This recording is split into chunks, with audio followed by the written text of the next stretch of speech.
Okay, students, see, let us start with refraction on a plane surface. Point क्या है देखो, next point है refraction on a plane surface. ठीक है, what we will do, अभी यहाँ पे जो है ना, we will take a interface. Interface will separate the two mediums. Medium, ये medium है water, ये medium है air. Water का refractive index मैं mu2 लेता हूँ with the velocity v2. Air का refractive index mu1 with the velocity v1. और assumption क्या है देखो यहाँ पे, we assume that mu2 is greater than mu1. mu2 is greater than mu1, so that velocity of light in water will be less than velocity of the light in air. ठीक है. Object is kept at a depth of capital H from the interface. Object is kept from the depth of object is kept from the interface at the depth of a capital H. सी, अब यहाँ पे हमको दो चीजें याद रखना है. पहली चीज क्या है, for an eye to create an image, for an eye to create an image हमेशा मिनिमम 2 रेज रिक्वायर्ड है. एक सिंगल रे से कभी भी इमेज फॉर्म नहीं होता.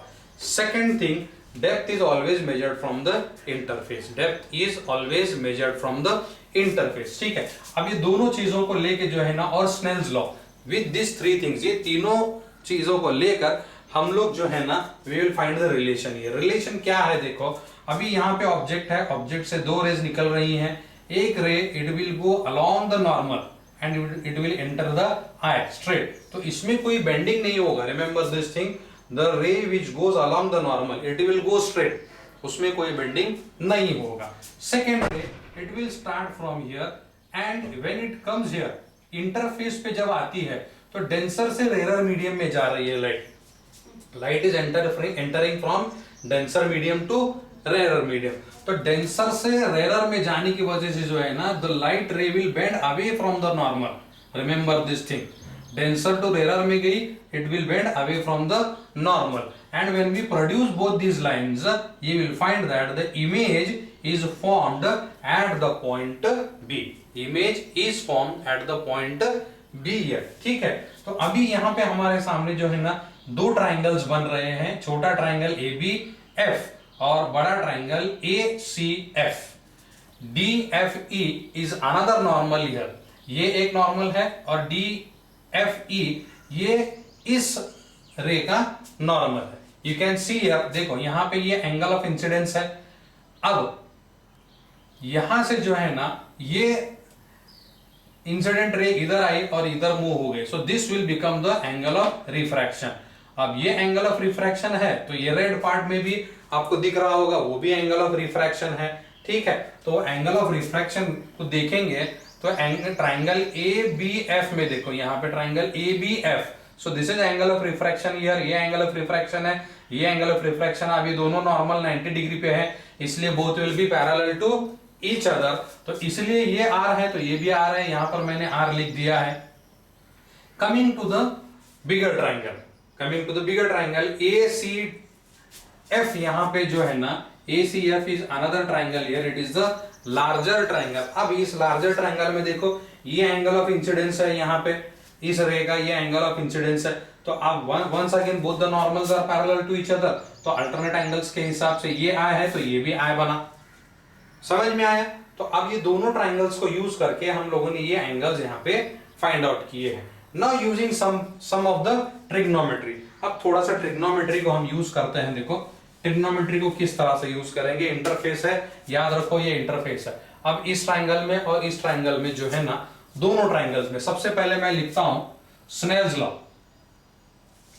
स्नेल्स लॉ क्या है देखो, पॉइंट नंबर 2. स्नेल्स लॉ का पॉइंट नंबर 2 क्या है, sine of I upon sine of R. This is equal to, this is equal to. Remember this thing.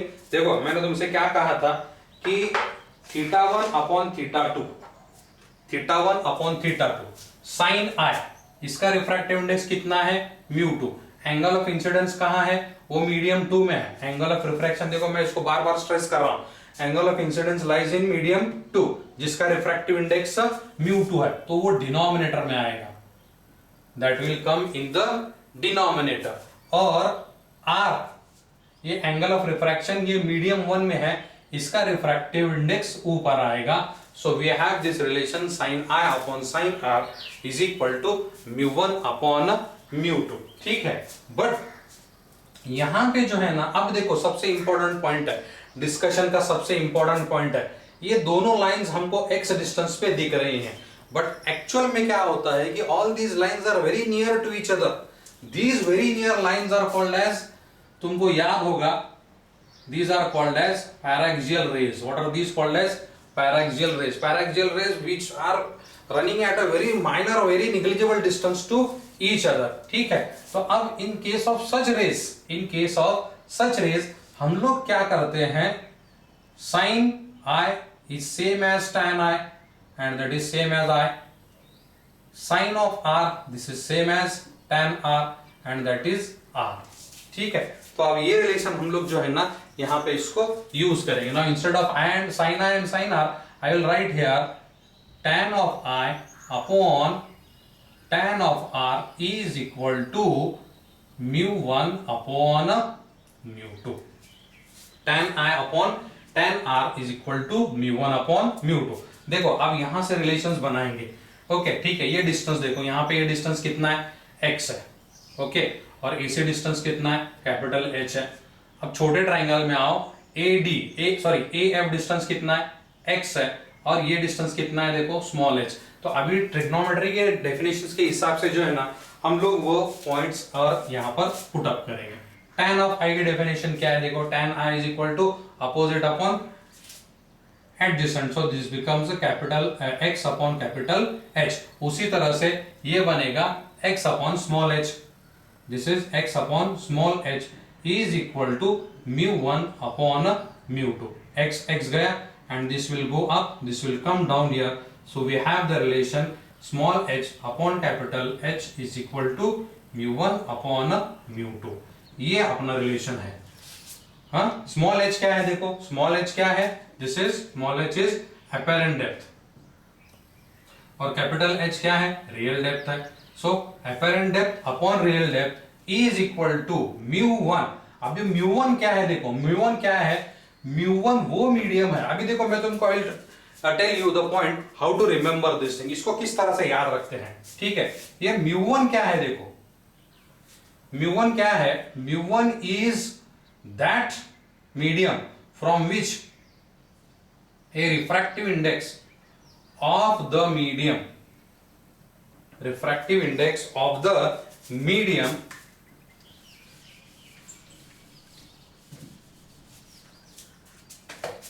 from where we see or where the eye lies, you can say it this way, refractive index of the medium from where the eye lies और refractive index of the medium from where we see. और नीचे क्या है देखो, refractive index of the medium of the object. ठीक है, हम लोग इस तरह से इसको याद रख सकते हैं. But formula will come this way, small h upon capital H is equal to mu1 upon mu2. So apparent depth upon real depth is equal to refractive index of the medium from where we see. Where we see देखो, अभी ये mu1 क्या है, mu1 यहाँ पे air का medium है और I यहाँ पे है, इसलिए मैंने ये लिखा है यहाँ पे refractive index of the medium from where we see or from where the eye lies and refractive index of the medium of the object here. So is this point clear to you? ये relation हमारा बना small h upon capital H is equal to mu1 upon mu2.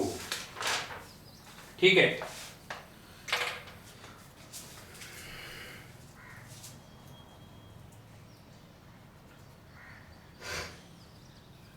अभी ये concept जो है ना, if you see this concept, देखो ये कंसेप्ट मैंने तुमको एक्सप्लेन किया है, थोड़ा सा तुमको याद होगा. You can imagine this thing. Normally जो है ना ये वाटर है और ये एयर है. Okay, we often come across this situation जहाँ पे हम we see from the top into the water and the objects in the water. थोड़ा सा हमको वो पानी में जो है ना objects they, we can see that the objects are little bit somewhat above the water. तो उसका actual depth हमको नहीं दिखता है. इस पार्ट को जो है ना हम you can say this as apparency also और apparent depth also. अब इस पर हम लोग जो है ना थोड़े से एग्जांपल्स देखेंगे। एग्जांपल्स क्या है देखो, फर्स्ट एग्जांपल, सिंपल एग्जांपल हम लोग देखेंगे।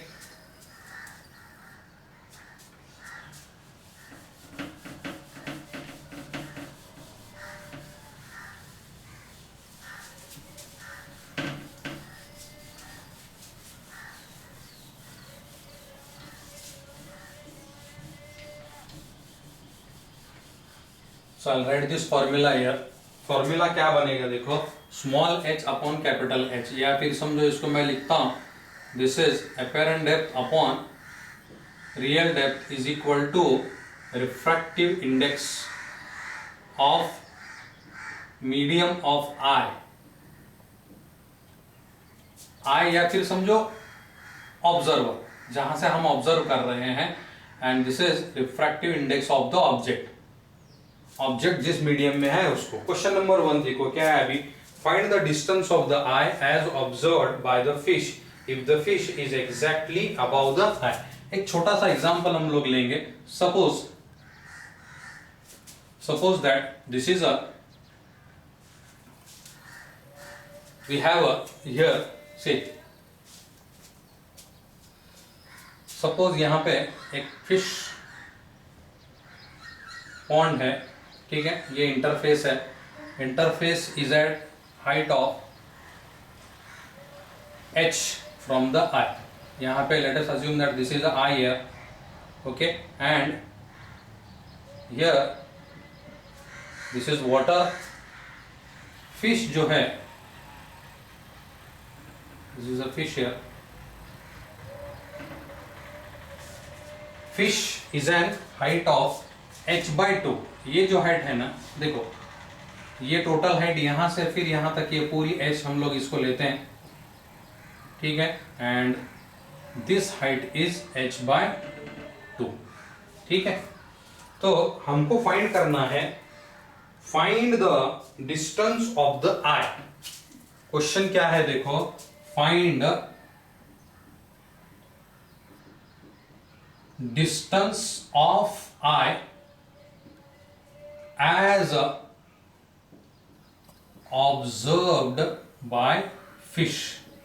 तो यहां पे जो है ना, in this question you have to remember observer कौन है। क्वेश्चन क्या है देखो, find the distance of the eye as observed by the fish और विथ रिस्पेक्ट टू फिश, ऐसे भी क्वेश्चन आता है, ठीक है। तो who is observing whom? Fish is observing the eye, fish is observing the eye. तो ऑब्जर्वर जो है, ऑब्जर्वर ये फिश बना और ऑब्जेक्ट जो है ये आई बना। थोड़ा सा उल्टा कंसेप्ट है देखो, हाँ ध्यान दो, यहां पर ऑब्जेक्ट ये आई है, बिकॉज फिश, क्वेश्चन क्या है देखो, find the distance of the eye as observed by the fish. So fish is seeing the eye, that's why fish will become the observer and eye will become the object, ठीक है। अभी अपना formula क्या है देखो, अभी ये water है, ठीक है, वाटर का म्यू ये 4/3 है, ठीक है, और एयर का म्यू ये हम लोग इसको 1 लेते हैं। क्लियर हुआ point? So according to the formula, अभी फॉर्मूला मैं लिखता हूं यहां पर, apparent depth upon real depth is equal to mu of क्या है देखो, mu of the Ri of the medium from where we are looking, from where we see, upon mu of the medium of a object, ठीक है। तो अभी apparent depth हमको find करना है, so this will come as it is apparent depth upon real depth कितना है देखो, यहां पर real depth is h, real depth is h, capital H is equal to mu of the medium from where we see, where we see का मतलब who is seeing, from where the observer see, हम लोग इस तरह से भी लिख सकते हैं, from where the observer sees here। now who is the observer? fish is the observer। fish eye को देख रहा है, fish कहां पर है, पानी में है, तो पानी का रिफ्रैक्टिव इंडेक्स कितना है देखो यहां पे, this is 4/3 and mu of the object, object कहां पे है, ऑब्जेक्ट एयर में है और उसका मीडियम 1 बना, ठीक है. So here we can write apparent depth is equal to 4/3h. Is this the final answer? No. देखो ये apparent depth हुआ. Try to understand this thing. Apparent depth का मतलब क्या है कि फिश को जो है ना एक्चुअल में आंख जो है वो 4/3h पे दिख रहा है, but actually the I is at a height of h above the interface. तो अब हम क्या करेंगे इसको देखो, what we will do here. So distance of the eye from the fish.